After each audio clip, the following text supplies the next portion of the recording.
selamat datang di video populer. Kali ini kita akan membahas tentang alur cerita film Gravity. Tapi sebelum lanjut menonton, pastikan kamu sudah memencet tombol like dan subscribe supaya kamu nggak ketinggalan konten menarik lainnya dari video populer.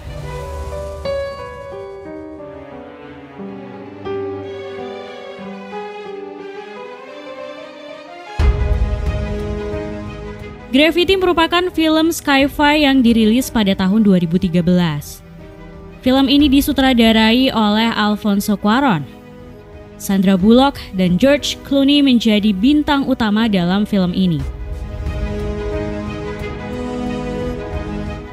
Gravity menjadi salah satu film sci-fi terpopuler. Dengan menyajikan tema space survival, Gravity menghasilkan tontonan yang menarik dengan unsur thriller yang cukup menegangkan. Visual efek dalam film ini jelas menjadi keunggulan utama. Dalam film ini, mata kita akan dimanjakan dengan efek visual mengenai bumi dari luar angkasa yang begitu indah. Selain itu, skor musik yang ada juga selaras dengan plot film. Adegan pertama dibuka dengan Dr. Matt Kowalski yang diperankan oleh George Clooney yang melayang-layang dinamis di atas bumi yang biru dan indah. Dia adalah seorang astronot bekerja pada NASA dalam misi instalasi sistem pada teleskop Hubble. Dalam misi 69 hari tersebut, Dr. Kowalski tidak sendiri. Ia dibantu oleh Dr. Ryan Stone yang diperankan oleh Sandra Bullock. Terombang-ambing di angkasa dan hanya beberapa orang dalam misi tersebut membuat mereka dekat satu sama lain. Dr. Kowalski bercerita banyak hal dengan Dr. Stone.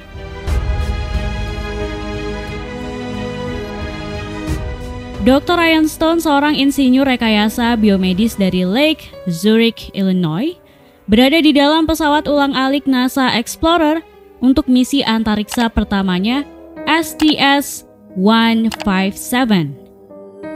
Dalam perjalanan antariksa untuk memperbaiki teleskop luar angkasa Hubble, pengendali misi Ed Harris di Houston memperingatkan anggota tim tentang serangan rudal milik Rusia terhadap satelit yang tidak berfungsi, yang secara tidak sengaja menyebabkan reaksi berantai dan membentuk awan puing-puing di antariksa. Pengendali misi memerintahkan agar misi tersebut dibatalkan dan anggota tim segera masuk kembali ke pesawat karena puing-puing melaju menuju pesawat ulang-alik. Tak lama kemudian, komunikasi dengan pengendali misi terputus. Puing berkecepatan tinggi dari satelit Rusia menyerang Explorer dan teleskop Hubble, memisahkan Ryan dari pesawat dan membiarkannya terjebak melintasi ruang angkasa. Stone sendiri kemudian terpisah dari Kowalski dan terlempar keluar angkasa, jauh dari tempat Explorer berada. Permintaan tolong Stone melalui radio komunikasi terdengar Kowalski. Menggunakan Manned Maneuvering Unit, Kowalski akhirnya berhasil menjemput Stone.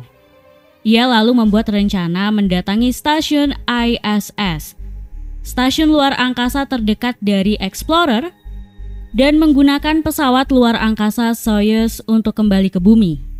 Matt memperkirakan bahwa mereka memiliki waktu 90 menit sebelum puing-puing datang menutupi orbit dan mengancam mereka lagi. Keduanya segera mengetahui bahwa pesawat tersebut telah mengalami kerusakan parah dan anggota tim lainnya tewas.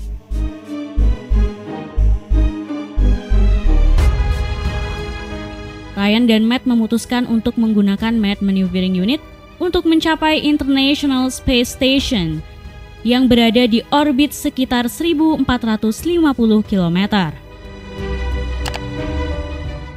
Dalam perjalanan ke ISS, mereka membahas kehidupan dan putri Ryan yang meninggal muda karena kecelakaan.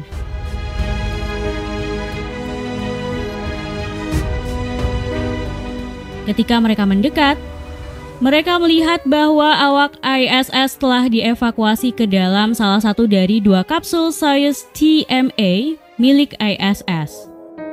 Parasut Soyuz TMA-14M yang tersisa telah dipasang. membuat kapsul tersebut tidak berguna untuk kembali ke bumi. Matt menyarankan untuk melakukan perjalanan ke stasiun antariksa Tiangong milik China yang berjarak 60 mil untuk membawa modul China kembali ke bumi dengan selamat. Kehabisan udara dan tenaga manuver, mereka mencoba mencapai ISS saat mereka melayang.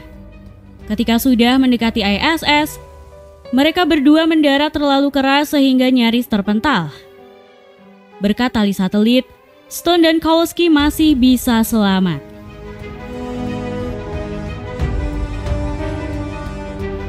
Masalah baru kemudian muncul. Tali yang menjerat mereka tidak cukup kuat untuk menahan beban dua orang. Stone dan Kowalski harus memutuskan siapa yang akan melepaskan diri dari tali satelit tersebut. Meskipun Ryan tidak menginginkannya, Matt melepaskan diri dari tali pengikat untuk menyelamatkan Ryan. Ryan ditarik kembali ke ISS sementara Matt melayang hingga tewas. Matt tetap mendukung Ryan hingga ia tidak bisa berkomunikasi.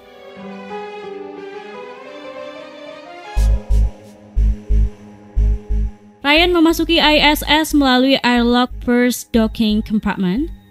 Ia tidak dapat membangun kembali komunikasi dengan Matt dan menyimpulkan bahwa ia sekarang adalah satu-satunya yang selamat.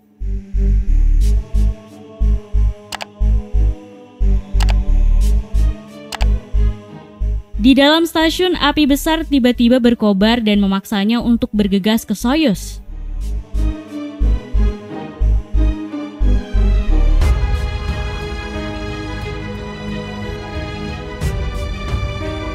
Ketika Ryan menyalakan kapsul jauh dari ISS, tali pengikat parasut yang masih terjerat mencegahnya memisahkan diri dari stasiun.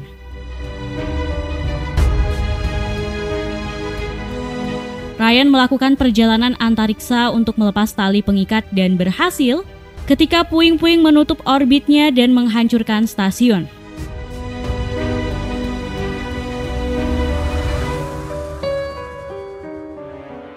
Ryan meluruskan Soyuz dengan Tiangong, tetapi ia menemukan bahwa mesin Soyuz tidak memiliki bahan bakar. Setelah ia mencoba berkomunikasi dengan seorang pria di bumi yang hanya dapat berbicara bahasa Eskimo, Elliot, melalui radio, Ryan menyerah dan bunuh diri dengan mematikan suplai oksigen kabin sehingga ia terlantar.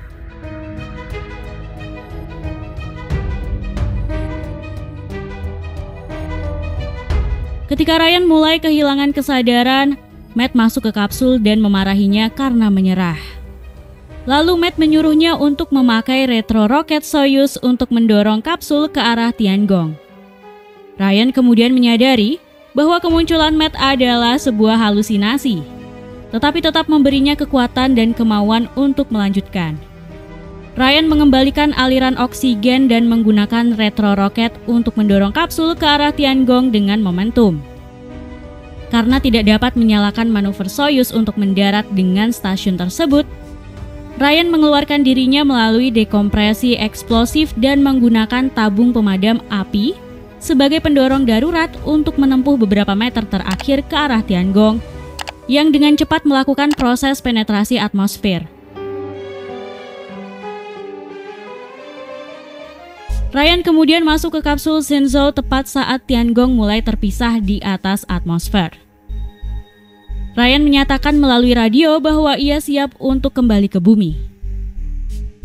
Setelah masuk ke atmosfer, Ryan mendengar pengendali misi yang melacak kapsul dan mengirim penyelamatan.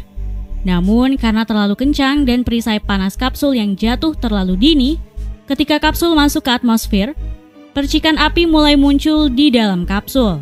Setelah melaju kencang menembus atmosfer, kapsul jatuh ke danau, tetapi asap tebal yang muncul memaksa Ryan untuk segera keluar setelah percikan api muncul. Ryan membuka kapsul, membiarkan air masuk dan menenggelamkannya, memaksa untuk melepaskan pakaian astronotnya dan berenang ke darat.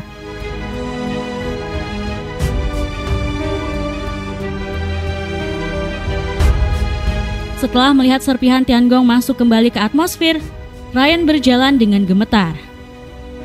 Gravity lebih condong disebut sci-fi disaster survival seperti film Apollo 13. Semua unsur lengkap dimasukkan ke dalam film yang hanya berdurasi sekitar 1,5 jam ini. CGI yang canggih dan mewah berhasil membalut Gravity sehingga penonton dapat merasakan bagaimana sulitnya menjadi seorang astronot yang melayang-layang dalam zero gravity. Apalagi penambahan konflik berupa serangan reruntuhan satelit sangat mendekati masuk akal terjadi pada misi-misi luar angkasa seperti ini. Itulah salah satu alasan mengapa Gravity dapat menghadirkan sebuah cerita yang luar biasa dan terkesan sangat nyata.